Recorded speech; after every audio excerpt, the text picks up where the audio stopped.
It is early morning in London. The year is 1850. The sun attempts to rise, but its light struggles to break through a sky choked with smoke. Black clouds drift slowly above the city, not from a storm, but from thousands of chimneys burning day and night. This is London at the heart of the Industrial Revolution, a city that never truly sleeps, a city powered by steam, iron, and endless human labor. The streets below are already alive. Boots strike the cobblestone roads, carts creak under heavy loads. Factory whistles cut through the air, calling workers to another unforgiving day. Men walk with tired eyes. Women clutch worn coats against the cold. Children, far too young for such burdens, follow silently behind. There is no applause for them, no recognition, only the promise of survival. If they endure, inside the factories, machines roar like living beasts. Gears turn without mercy, steam hisses, metal screams, and a single mistake can mean death. This is progress, at least that is what the city's leaders call it. But for those who live here, progress smells like smoke, sounds like suffering, and feels like exhaustion that never fades. Today, we will not speak of kings or inventors. We will not celebrate wealth or power. Today, we will walk these streets as the ordinary people did. We will see what they saw, hear what they heard, and feel what it meant to live in a world that was being rebuilt at the cost of human lives. This is not just history. This is a day in London during the Industrial Revolution. As the morning advances, London fully awakens. The streets grow crowded, not with celebration, but with necessity. Thousands move with purpose, each step guided by routine rather than choice. Shopkeepers lift heavy shutters from their windows. Horse-drawn carts struggle through narrow roads, their wheels cutting through mud and Coats stone on, time alike. for the mill. Above let's them, be quick. buildings loom Right then, closely let's go. together, blocking both sunlight and air. For many families, these streets are not pathways. They are livelihoods. Vendors call out softly, selling bread that grows more expensive each week. Fresh water is carried carefully, for illness spreads quickly when supplies run low. In cramped homes nearby, entire families prepare for the day in silence. Rooms are small, walls are damp. Privacy is unknown. Several generations often share a single space, sleeping, eating, and resting where they can. Children rise early. There is little time for play. Many have already worked for years, despite their young age. Some will enter factories, others will crawl through chimneys, or carry loads heavier than themselves. Education is a luxury, survival is not. For adults, the weight is different, but no less heavy. Workdays stretch from sunrise to nightfall. Illness offers no protection. Injury brings no compensation. Missing a day of work often means missing a meal. As the city grows wealthier, as people grow increasingly dependent on systems they cannot control, factories dictate time, whistles replace church bells, schedules replace seasons. Life is no longer measured by daylight, but by production. And yet, amid the exhaustion, there is endurance. People adapt. They continue. They wake each morning and walk forward, not because they hope, but because they must. London does not pause to notice them. History rarely records their names, but without them, this city would not exist. Their footsteps, their labor, and their silent perseverance form the foundation upon which modern London is built.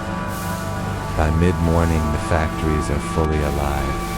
Smoke thickens, the air grows heavier, and behind tall brick walls, another world waits. Beyond the crowded streets, behind tall brick walls, the factories dominate the city. From the outside, they appear silent and immovable. Inside, they are anything but. The moment work begins, the air fills with sound, gears grind against metal, Belts turn endlessly. Steam escapes in sharp, sudden bursts. The noise is constant, overwhelming, and impossible to escape. Workers take their positions quickly. There is no time for hesitation. Each machine demands attention. A single lapse in focus can result in severe injury, or worse. Hands move with practiced precision. Eyes remain fixed on spinning parts.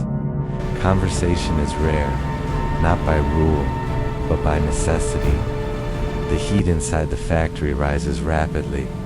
Windows are few. Ventilation is poor. Sweat mixes with soot, coating skin and clothing alike. For many, this environment is endured for 12, sometimes 14 hours a day. Breaks are brief, meals are simple, often eaten while standing. Fatigue is constant, rest is temporary. Children are present here as well, small in stature. They are assigned tasks others cannot perform. They crawl beneath machines. They clean moving parts. They tie broken threads. While the machinery continues to run, their work is dangerous, yet Schedule's expected. tight this week. Injuries are materials common. late again.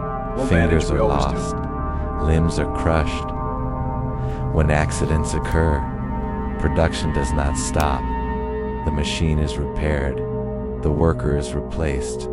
Supervisors walk the factory floor, observing output rather than condition. Efficiency is valued above all else. There are no safety regulations, no protective equipment, no compensation for those injured. If a worker can no longer perform their task, their employment ends. Outside the factory, another person waits, desperate for work. As the hours pass, the machines do not slow. Steam continues to rise. Metal continues to turn. The factory does not recognize fatigue. It does not respond to pain. It exists for a single purpose: production. By the end of the day, bodies are exhausted, minds are numb, and hearing is dulled by relentless noise. Yet when the final whistle sounds, relief is brief. Tomorrow, the machines will demand the same devotion, and the city will continue to grow, powered by labor that few will ever acknowledge. When the factory doors finally close, the work does not truly end. Men and women return to their homes, moving slowly through familiar streets. Their bodies ache. Their clothes carry the smell of smoke and oil. Their lungs struggle with air that never feels clean. For many, home offers little relief. Rooms are small, often How dark, much for the bread? and poorly ventilated. 2 pence a loaf, sir. Entire I'll take one, families please. share a single space. How much Privacy for is the bread? unknown. 2 pence, missus. Silence is I'll take rare. it. Here you are. Illness spreads quickly in these conditions. How much for the bread? Coughs 2 pence, linger. missus. I'll take it. Fevers Here you are. return. Children grow weak long before they grow tall. Medical care is limited. Treatment is expensive. For most families, it is simply out of reach. A sick worker is a vulnerable worker. Missing a single day of labor can mean the loss of income, and with it, the ability to afford food or shelter. As a result, many continue to work while unwell, carrying their sickness back into the factories and into their homes. For children, the burden is especially heavy. Long hours stunt their growth. Dangerous tasks leave lasting injuries. Education remains distant and unattainable. Childhood, as it is understood today, barely exists. Parents live with constant uncertainty. Each morning, they watch their children leave, never certain they will return unharmed. Every knock at the door brings anxiety. Every delay raises fear. Accidents are rarely explained. Compensation is rarely offered. Loss is treated as inevitable. And yet, life continues. Families gather in the evenings, sharing modest Watch meals. that crane hook. Often in Got near it. silence. Look secure.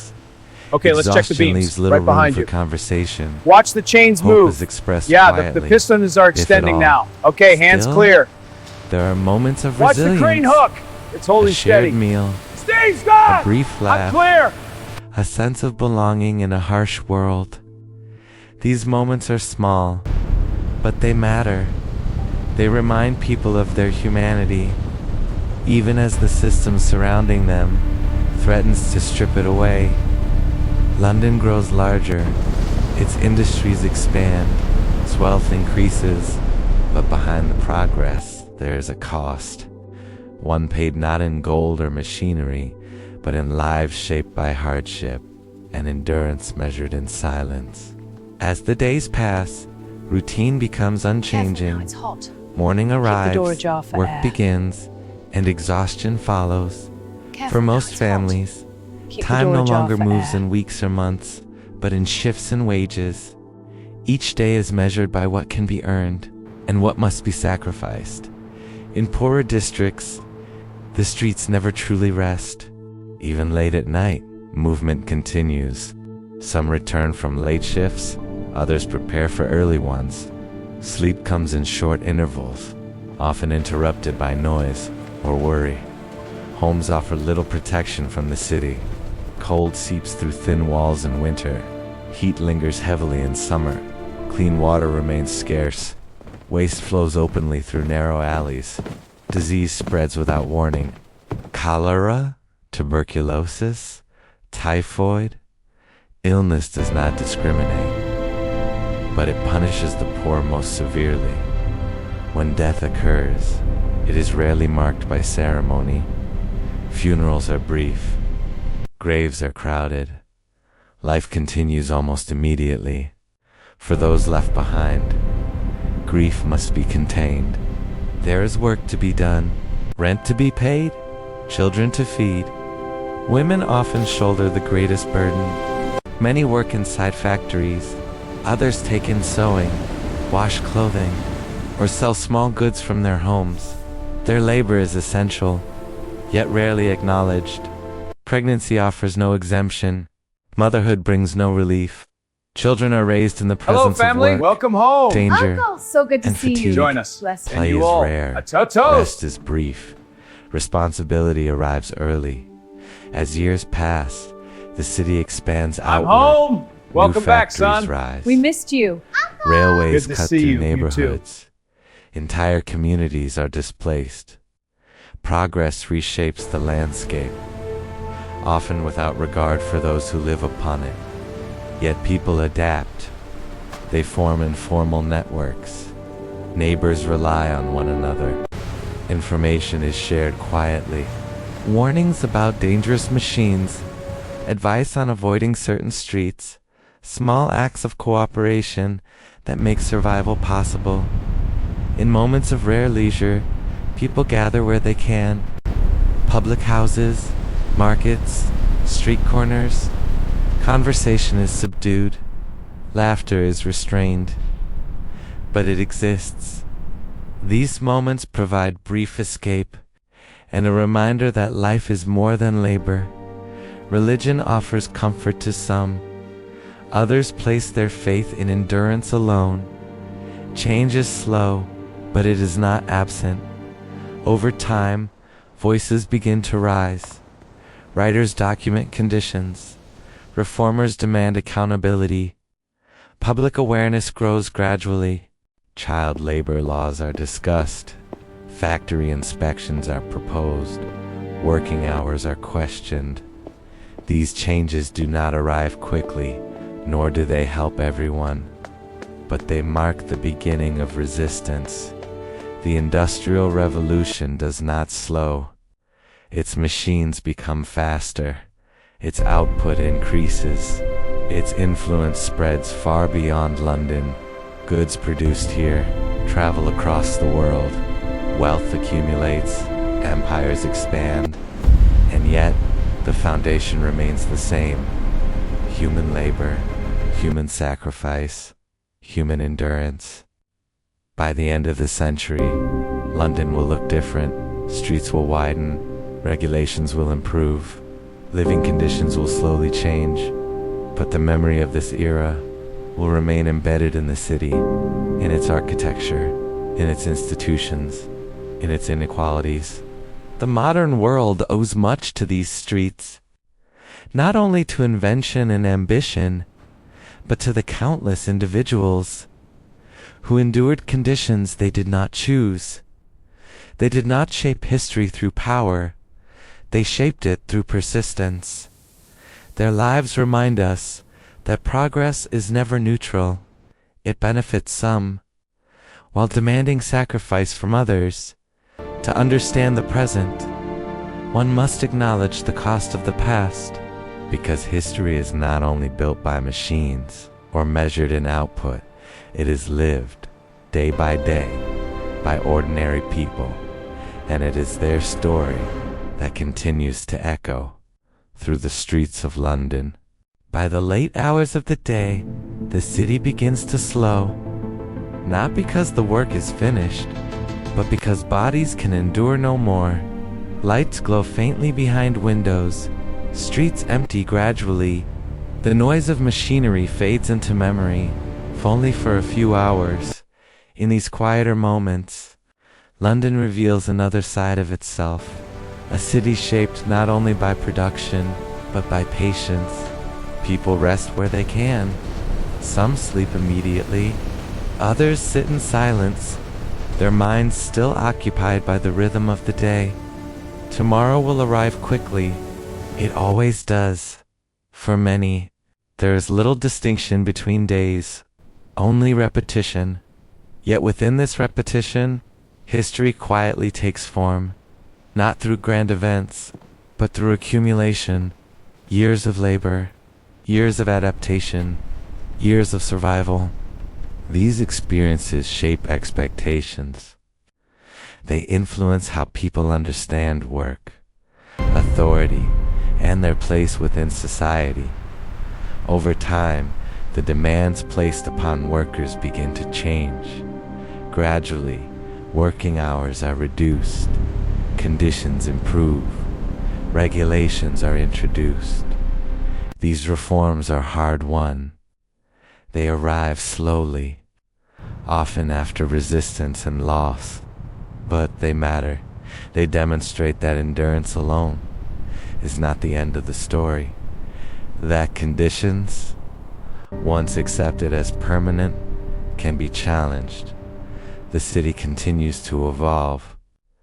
New technologies replace old machines, industries shift, neighborhoods transform, but traces of the past remain in the layout of streets, in the placement of factories, in communities shaped by generations of labor.